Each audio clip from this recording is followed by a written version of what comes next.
This is the Scottish Club Rugby Podcast. The Scottish Club Rugby Podcast. With Stuart Cameron and Dale Clancy. Hello and welcome to episode 28 of the Scottish Club Rugby Podcast, and in the show this week we take a look back at what happened last week in the League and Cup. We look at the way the fixtures for the remainder of the season are falling, and of course this weekend it's the start of the Inter-District Championship that we've all been looking forward to. So plenty to talk about in the world of club rugby in Scotland, and as usual I'm joined by Dale Clancy. And Dale, let's begin with a look at last weekend and we'll get the league matters out of the way first of all. The Premiership playoff final has been announced for May the 4th, so the Premiership matches have all been played, and the final game in National 1 last Saturday was played out with Glasgow Accies doing the double over Melrose with a 26-22 win. But it was National 2 where we finally found out who won promotion into National 1. It's congratulations to Peebles, who won at relegated Aberdeen Grammar 67-12, giving them the try bonus that they needed to get over the line.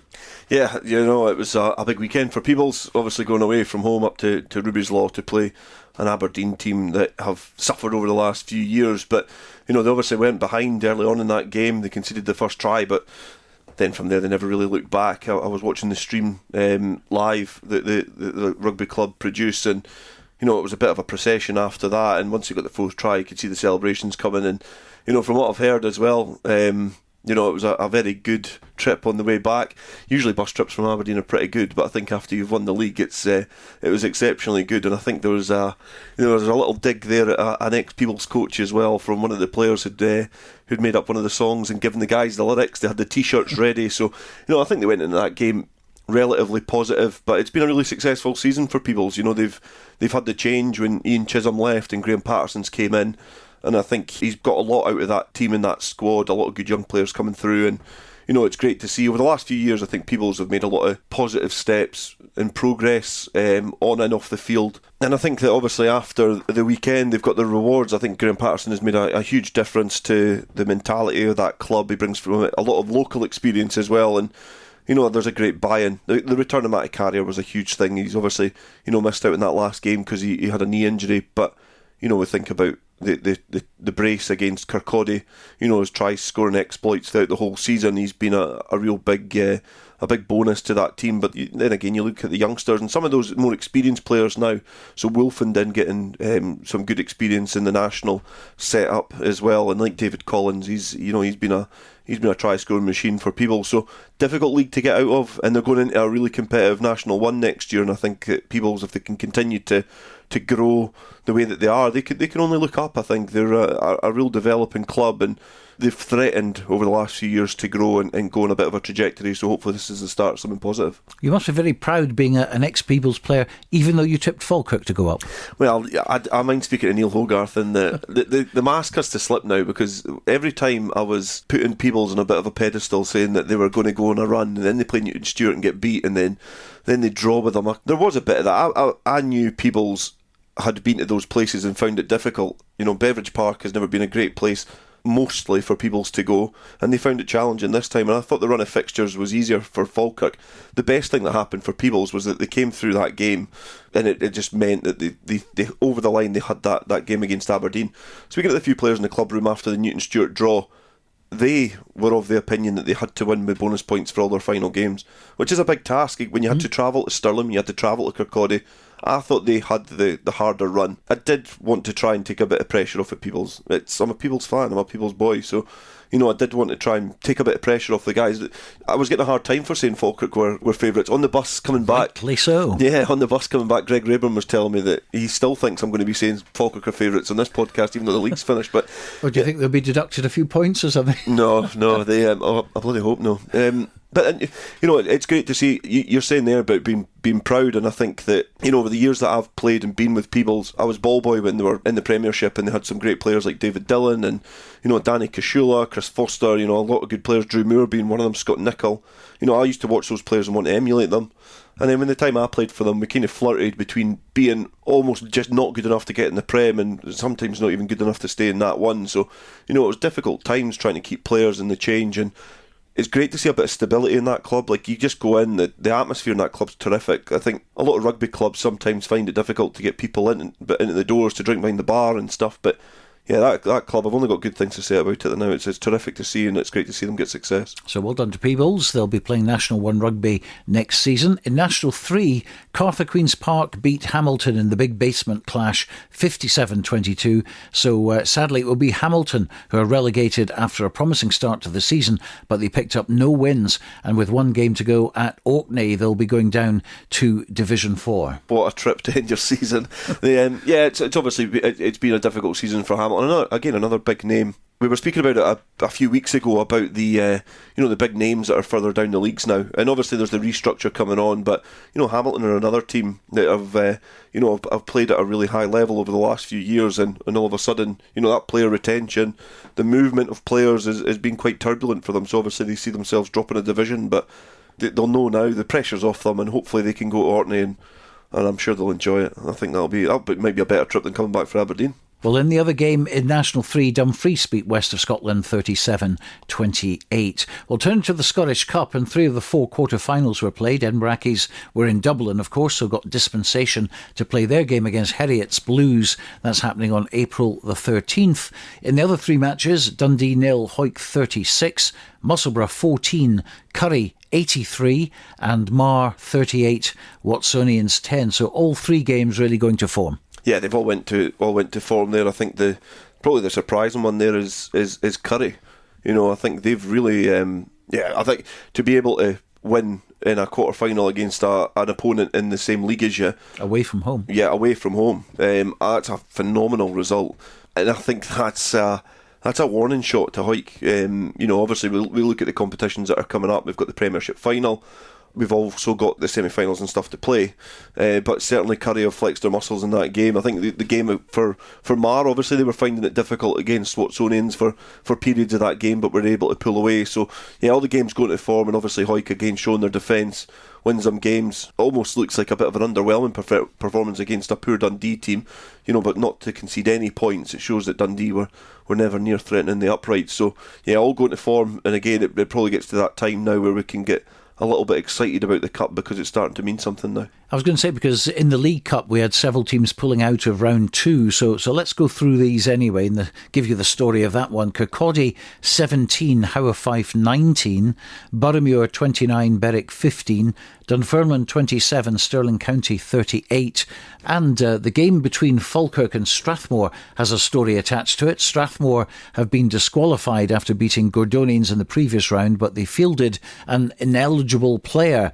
They're out. Gordonians are back in again, but that game will now be played next week, bumping Falkirk's league game back at least a week. So Murrayfield versus Preston Lodge was postponed due to a waterlogged pitch, so that game is going to be played at a later date. And then there were 3 walkovers. Lasswade are through as Orkney withdrew, Newton Stewart are through as Stumel pulled out, and Allen Glens have gone through after North Berwick also withdrew, which isn't a great advert for the competition. I'll be bored myself if I say the same thing I've said over the last few weeks, but I'm going to anyway. It's you disengage from it slightly because some of these fixtures can't be fulfilled, and you're talking about league games getting postponed and changed. Like, you look at that Falkirk game, for example. Like, the league's done now. If it wasn't, it's probably got a bigger story attached to it, but it's going to take a few weeks for that to settle out, because there's obviously a gulf in engagement between some teams that are in National 2 and some that are in kind of 3 and 4. So, it's really hard to try and get the buy-in from all those clubs. I think you look at it, one of the surprising ones, Orkney, but you can't blame them. It's another big trip, big expense for the club to try and get on whatever mode of transport they're going to be travelling across on, to come and play a team that perhaps might just be above their level. So, it's a difficult task, and you think about all that expenditure, is there a point? So, disengaging more than anything else. It'll take a few weeks for it to settle out, but there's still some quality teams in there. You think about when it's coming towards the end of this cup, the League Cup competition. We're lined up to have quite a competitive final with the likes of Lasswade and Falkirk still in there, and obviously some lower teams as well. Well, this week just one league game as we wind down the league season. National League 2, it's Berwick against Lasswade in that Falkirk v Gordonians match in the League Cup. But going back to the Berwick versus Lasswade game, Berwick forwards coach Paul Pringle doesn't see this one as a dead rubber following their exit last week in the League Cup at the hands of Boroughmuir. As usual with these games against Lasswade, we're expecting a real tough encounter. There's usually very little in these, usually one score will settle it either way. We're very unfortunate not to get the win up there earlier in the season, but we're looking to put it right this weekend and just finish on a bit of a high note. I mean, there's still the opportunity for us to go above Kirkcaldy and Stirling County. Could we get a win and the other results go in the right way? So that's certainly the target for us. Moving on from last week, just really disappointing. We played against Boroughmuir in the Cup. We played really good rugby for large parts of the game. Unfortunately, there was about a kind of 7 to 10 minute window where we felt a little bit unfortunate the first try we conceded. But then after that, I mean, all credit to Boroughmuir. They played it fairly fast and loose, got the ball wide early, and a 7 minute spell where the ruck speed, was really sharp. We weren't experienced enough to just kind of slow it down, and they got another three quick tries. And although we pulled three back, we just came up short. So another painful one for us, but we need to take the experience away from that, just in terms of how we manage games and how we regather ourselves after a setback. But look, there's been a lot of those kind of occasions this season. Key for me is that we take all those points, we learn from them, and we move on, and we start already looking to build towards next season. So in terms of team news for Saturday, Liam Robson's back at 9, Jack Webster back at 10. We've got Darren Goodfellow will come back into the front row, which is good, and club captain Ali Greaves available again this week. So yeah, we've a really strong squad. We're looking to definitely finish the season on a high note, and then we can take stock and build for next season. Paul Pringle, and next season there will be no Colin Young in charge. Colin is hanging up his coaching whistle and having a bit of a break from the game, and my goodness, what a character, and he's done some tremendous stuff for the club. Yeah, he definitely has, and I think the Berwick boys will be happy they can go on skiing holidays nowadays. Yes, that's right. He didn't like that, did he? Oh, he's not a big fan of the skiing, as Colin Young. But yeah, he's been a great servant for Berwick. Obviously captained the club when he was playing, and was involved in that Shield-winning team at Murrayfield. So he's been a great servant to the club, and obviously pressures out with in terms of it's a sign of the times. Work pressures and family pressures are you have to kind of reevaluate where you spend your time, and obviously he's not going to be able to commit as much time to Berwick, but that probably doesn't mean he's going to be completely away. They'll still have a really, really good club member there in Colin Young in some way, shape or form. So whatever he does with Berwick is his next chapter, and it's an opportunity for somebody else to come in and try and pick up from what he's contributed. So obviously Berwick have they've benefited from a lot of good servants over the years, but certainly Colin Young's one of them. Well, the two big games this weekend are in the Inter-District Championship, which is being contested between Edinburgh, the South, Glasgow and West, and also holders Caledonia Reds over a 3-week period, starting with Glasgow and West versus Cali Reds at Braidholme on Saturday, and Edinburgh versus the South at Stony Hill. That's also on Saturday, both games kicking off at 3 o'clock. Well, earlier I spoke with colleague Robin Purdie, asked him about his own thoughts ahead of a competition which for many club players is going to be a tournament which will be a pinnacle in their career. Oh, definitely, and that's that's its purpose, if you like, in the modern era. In a bygone era, when it was at its absolute pomp, when I was a youngster, games were almost international trials, if you like. But now it's almost the end of season pinnacle for clubs or for players within clubs that are not hell bent on going further up the ladder, or they've just hit an age where they're not going to go, and they're the best of the best in terms of club rugby in Scotland.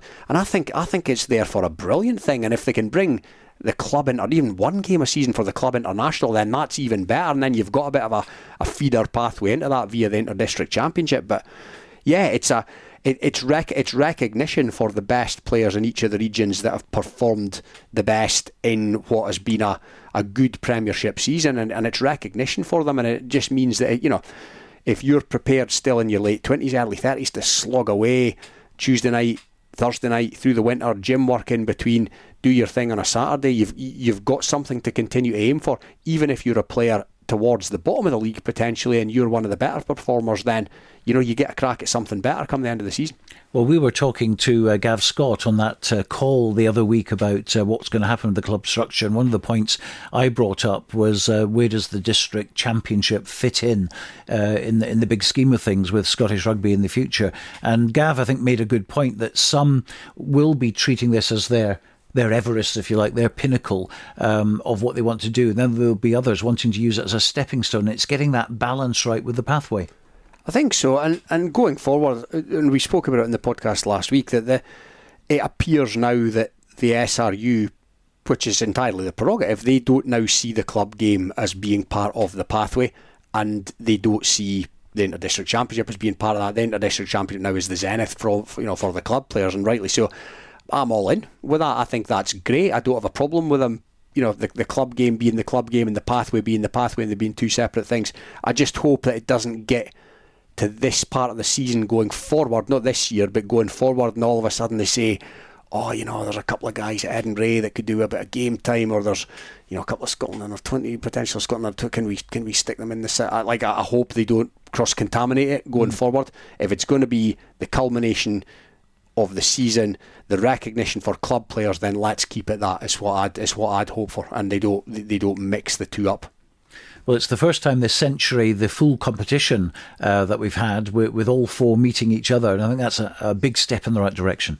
Oh, definitely. Last season was great that it came back as a concept, but this season it's back to the old school. It's the way it was. It was everybody plays everybody, and the winner comes out on top. And yeah, it's great to have it back, but it's even better to have it back in that format. And looking at the squads, it looks like there's plenty buy-in from the players. Yeah, and that's really important, isn't it, to keep this thing going? Oh, definitely. It's I suppose it would be easy enough to get to this point of a long, hard campaign and say, do you know what, I've had enough of 15s, I'm just about into 7s, or this is the time now that I pack up, I'm a front row forward, whatever, but great. But no, it doesn't look like that at all, and a lot of, everybody almost that you'd expect to see involved is involved across all the squads from what I can see. And Cali looks strong, and Glasgow, I've got the Marr and Ayr and Hawks contingent in the South. The South have got a really strong squad, and Edinburgh look really strong as well, as you'd expect, having picked every player that's ever played club rugby in Edinburgh, would appear for the last 5 years in their wider squad. But yeah, a lot of good players in there. It's hard at this stage to sit here and say, well, I fancy them to win or I fancy them to win. It's tough to call. There is a debate, of course, about the best place to put the competition. Some say December, January as a trial for a potential club international might be a good thing. Others prefer the end of the season. So where do you think it's going to go? It's a good question. In and around December and January, if there is going to be a club international, and the club international is going to sit somewhere in with the Six Nations, if it's going to be Scotland and Ireland Club International on a Friday night before a Scotland and Ireland full international, then I suppose the Inter-District Championship in theory needs to be before that. So, but I don't have a problem when it is, to be honest, as long as it doesn't fall victim to inevitable postponements and things that are all, we're seeing it this season with the Premiership final, which should never in a million years be on the 5th of May, but then what do you do? Something has to give going forward if there's delays and weekends with weather and all that kind of stuff. And you hope that if the Inter-District Championship is at this time of year going forward, it's not going to be sort of chopped and changed and postponed itself, that kind of things. But it'll find its place, but let's just hope wherever it finds its place, it's here to stay. Well, last year, of course, the South were the hot favourites. Caledonia Reds won. It all came down to a Craig Dodds penalty, very uncharacteristic from Craig to put it wide, but that's what happened. Great performance by Cali, though. You have to give them credit for that. And an area we mentioned earlier that is probably the poor relation of the four. Everyone knows Edinburgh, Glasgow and the history, and the South, of course, as well. But few and far between internationals have come from beyond the Forth Bridge, and it is an area that does struggle with investment and support in many ways. There was no Super 6 team from that area. So for them to be the current champions, they'll be absolutely delighted with that, and they will want to hold on to that trophy. Oh, definitely. It sometimes appears to me that they thrive on how others perceive their status, if that makes sense. Almost you all see us as the plucky underdog potentially, so we're going to stuff it right up you, and that's what they did last season, and they can be right there then again this season. And you do think, well, who are the clubs in that region? Well, Dundee have been struggling this season, and Aberdeen, of course, are down the divisions, and Stirling and so on. But then they come at it more, it would appear, from a sort of state of origin point of view, where Sam Cardosi and DJ Ennis are the standout names there, but there's a lot of other good players as well, other boys from Curry and boys from Heriots. But Cardosi's been absolutely pulling up trees in the Premiership for Curry this season. Brilliant player, but he came to Curry from Dundee, so he's going back to play for Cali. DJ Ennis, seasoned performer in the centre there, been in and around Curry for a long time, but he's originally a Grangemouth boy, so he comes into Cali, and I think that's brilliant, because if it wasn't for that, then yes, they might get cut adrift a wee bit, but these guys obviously want to go. Glenn Brough from Gala, brilliant prop. He's from Orkney originally, so he, rather than play for the South, he's playing for Cali Reds. So I think that's brilliant, and it strengthens them, and it, like I say, it makes it hard to see a team that's going to win, but it makes it hard to see a team that's going to be a whipping boy as well, and that can only make for a great championship. And Cali Reds and the South have always been at the forefront of driving this inter-district championship to come back and return again. And Edinburgh and Glasgow, probably fair to say, this year they're really taking it seriously, and you only have to look at the squads for that. And let's hope that we do get 4 really strong teams battling it out over 3 weeks. Oh, I think we will, Stuart. It's hard to see when you look at the wider training squads. It's hard to see how there can't be strong 23s every week from all of the teams. And yeah, if you were to ask me who do you fancy, then I genuinely don't know. I'd like to say the South, and Hawick finished first, and Kelso, who obviously are in the region, they finished fourth. So there's quality there. There's good players from the other teams. There's good players from the Melrose there, etc. But then you look at the names in Edinburgh and Glasgow. Have got all the Marr and Hawks and Ayr club team boys, and like we've already mentioned, the guys, some of the names that play for Cali. So yeah, 4 strong 23s I can see week in, week out, and hard to pick a winner. Well, one nice initiative I like is the formation of the Nairn McEwen Trophy, which is going to be played for the first time between the Caledonia Reds and South. Of course, he was a member of the Highland Rugby Club and also played for Gala. Tremendous Scottish international in the back row, and I like things like that. Yeah, definitely. As you see it more and more in international rugby nowadays, the Katita Trophy and all that kind of stuff, and the Doddy one, of course, between Scotland and Wales. And yeah, it's a good story that about Nairn McEwen, and the effort that he put in, the sacrifices that he made to play rugby at a higher level, and the travel that he put in and all that kind of stuff. So yeah, I think it's a brilliant thing, and yeah, those two teams will duke it out for that little bit of extra incentive and a little bit extra silver. Okay, so just finally from you, a prediction, of course. Edinburgh against the South, and then Glasgow and West against Caledonia Reds. The South to nick a very close contest that may swing in their favour or by virtue of the fact they've got a very strong looking bench. That could be a draw, pardon me for doing a Dale, so to speak, but I can't see that game being anything other than close. In saying that, the South done a number on Edinburgh last season, but Edinburgh look like they're taking it with a wee bit more seriousness this time around, and yeah, they've got a really strong, wider squad to pick from, but I think the South will just nick that. Glasgow v Cali, again, really tough call. A very, very, very close Cali win. So Dale, that was Robin's assessment. He tried to do a Dale, but he came up really struggling, I think, to find a prediction. I tend to agree with him, probably with I can listen to his points and the predictions. I think the South perhaps have the stronger squad, and I think that a lot of the players are probably more immersed in this environment that's going to be created throughout the Inter-District Championship, which is going to be a really interesting championship because of the nature of it this year. It's back to the traditional elements of the league, and I think the South will get a good start this weekend. I do think Glasgow will nick it against Cali. I think Cali are they're a strong squad when you look at them on paper, but I do think that again Glasgow District have perhaps taking it a little bit more seriously this year as well. I think that will be the difference. Last year, the South and Cali Reds they've been trying to create this for a while. So they kind of hit the ground running, and I think Edinburgh and Glasgow, I think perhaps kind of thought that, because they've got some good quality players in there, that it was just going to happen. But if you don't get the buy-in from all the clubs and all the players at the time, you're kind of scratching about trying to fill those gaps. But all the squads this season are really, really strong. So I do think it might be a weekend that we'll see one victory from the South and Glasgow and West as well. And it could easily go down to the wire in terms of points difference as well, because there's no final this time. I think that, I look at the games and I do reckon that the South have a good advantage in terms of the two games that they have away from home. I'm happy to give you a prediction because I'm also happy to be wrong, but I do think that the squads are really, really tight. But I do think on paper, for me, I look at the Glasgow team, and there's a little bit more partnership work. There's a little bit more continuity in the squads that can start. Edinburgh are really strong across all the clubs, but getting those combinations is really difficult sometimes. The South have that because the lion's share of the players are from Hawick or then Kelso. So I think that that's going to be one of the difficult games, and the South have Glasgow at Poynter Park. And then they've got to travel to Cali. They don't need any more incentive to beat Cali. That's going to be a real grudge match there, because that was the one that was the final last year, and those two teams have a lot of history. So, that's going to be an interesting game no matter what. So, they've got to get off to a good start against Edinburgh, a team that they comfortably defeated last year. And then they've got to play a Glasgow team which will be completely different, and they've not played them in a while. So that's going to be a challenging game.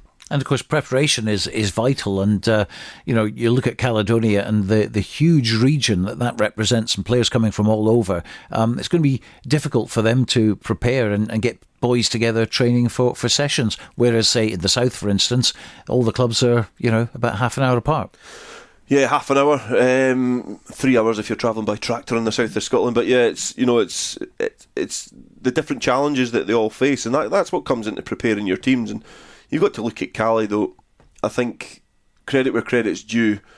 Over the last decade, when things have been rumbling on with regional rugby, they have been at the front of it, along with the south of Scotland, to try and get things, reignited. And having somebody like Colin Sangster in there, who's obviously he's been in the north of Scotland for a while, he's immersed in the history of Caledonia rugby.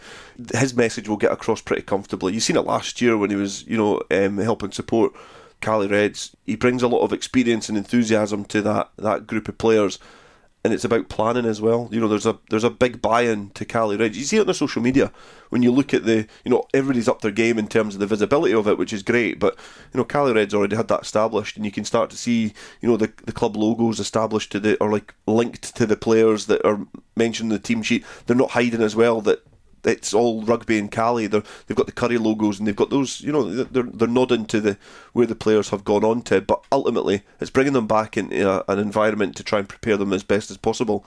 That can be one of the hindrances for Cali. But it worked for them last year. There was no issues last year at all. What are your own hopes for the future of the tournament, though? Because it can really start to motor, potentially, couldn't it? I mean, you could actually have all the teams playing each other, home and away, in the future. You could also get Anglo-Scots involved, like they used to do back in the old days as well. I mean, how do you see it developing?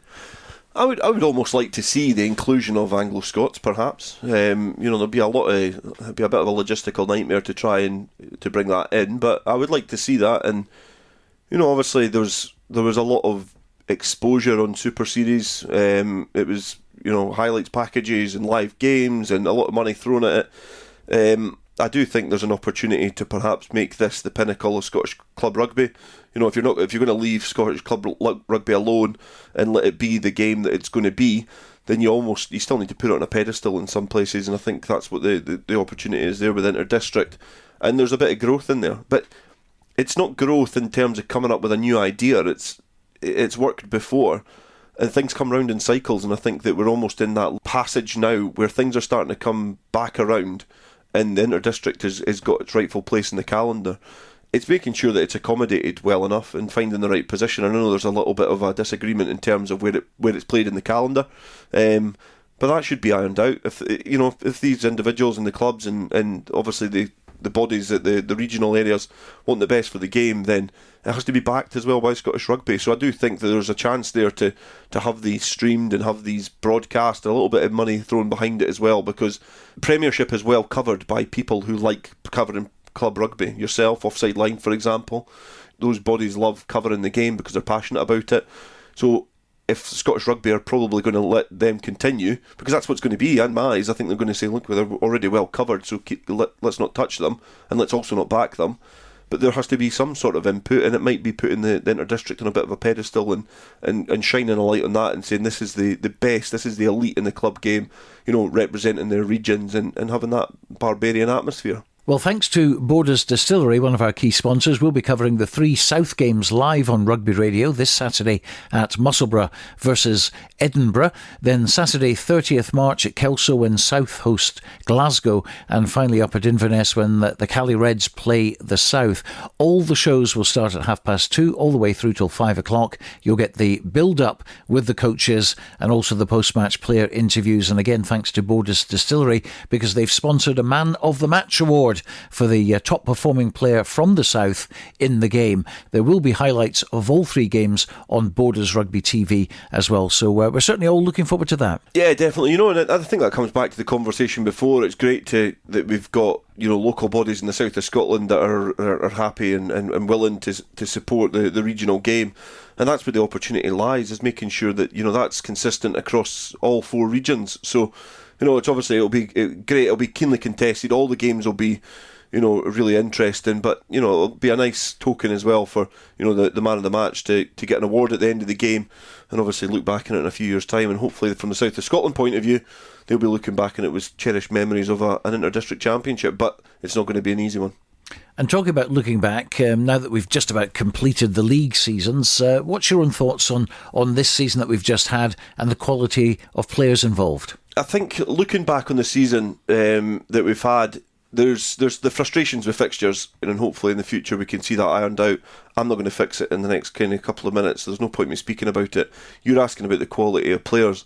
I think the games that we've seen, there's been, for me, when Super Series came around, there was an evident drop in quality of rugby, because you had to vacuum a lot of those players out of the Premiership, and there was a huge gap. And I think over the last few years that standards have increased because the playing field's been a little bit more competitive.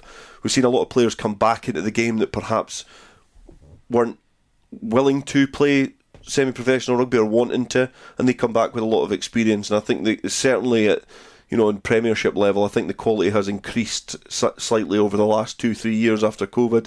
It's been interesting, it's been competitive, the playoffs have been exciting. If you think about obviously the Kelso Hawick game at Mansfield Park, great occasion. I want to see. I almost look back, and I'll look back at this season and always think what we could have. I always look at it with an element of jealousy when in the 70s and the 60s that you had, and it's not going to come back, but you've got people watching rugby which probably wasn't the quality of what it is now. People have got so many options, but the Premiership quality, club rugby is kind of now back to being club rugby, watching and representing your own town, and the quality certainly has improved in the Premiership over the last few years, and the 10-team leagues have helped it as well. So yeah, it's been a good quality campaign. Obviously fixture congestion's been a little bit of a bugbear, but I can only see it going from strength to strength as the reshuffle happens, which I'm quite happy with. Well, before we go today, a quick word about an initiative that's happening in the near future. Melrose Hornets are going to be taking part in a tournament in Italy later this year. They're having a raffle to raise funds for the trip, which will be a wonderfully inspiring thing for the kids. And up for grabs are 2 signed Scotland shirts and a signed ball. Tickets are a £5, and if you get in contact with the club at Melrose, you'll be pointed in the right direction on how to get them. And you can't underestimate what a trip like this for the kids will do for them as young rugby players and also as young people. A real experience for them. Yeah, definitely. As any tour and any trip, I was fortunate enough to go to Canada when I was young at the high school and played some great rugby across there and learnt a lot about different cultures and different places. And I've always said the same about rugby clubs. Whatever age you are, you probably learn a lot more lessons in a rugby club than you do at school and you do at college and university and stuff. There's a lot of valuable lessons to be learnt along the way, and these sort of initiatives, all the hard work that goes into it as well. There's so many skills and so many networks and connections that you make along the way. So this is going to be an invaluable experience for these youngsters to go, out their comfort zone. I'm sure their parents are they're either elated that they're going to miss them for a period of time, or they're going to be anxious and nervous. But they'll have a great time over there, and I wish them all the best success. Well, finally today, a word about last week's programme, which of course focused on the new club league structure, incorporating the Super 6 teams back into the mix. And the latest is that some clubs are not that happy with what has been decided. So it's not set in stone yet, but what's your own take on it, and how do you think it's going to be resolved? I get that clubs are probably, they look out for their own interests. Especially in a competition that over the last couple of years, the last few years, certainly since Super Series came about, all the clubs have competed to try and find the natural order, and that has happened, and then they shift the goalposts. So, there's elements of it that do sit with me fine. I just think that that it has probably been the least disruptive way to organise the season. What will be in my eyes now. When you look at clubs like of Boroughmuir, who have had a heftier lift up than perhaps what Stirling have, but they were dropped back into that league to try and find a natural order. So I think it's only right that they maybe are put back into that division to see where they're going to go. Because, worst case scenario is they're going to drop again. Like Boroughmuir might not be able to attract the players, and they might not have the finances, and they might not be able to establish that club again. They might drop down, and that might be where Boroughmuir find themselves over the next few years. And it might be the same with Stirling County as well. But I think it's not a bad resolution, and I get it. But there has to be that argument as well, because if clubs sat back and just said, "Oh yeah, we're happy with that. That's fine. Let's crack on," then Scottish Rugby would run amok on us. And I think that it's good that the clubs have got a voice, and there might be something in there that actually might be the voice of reason. It might change the direction of what we're going. But I do like the way that it's been settled. I think that it's probably, in my eyes, it probably will be the way that it goes.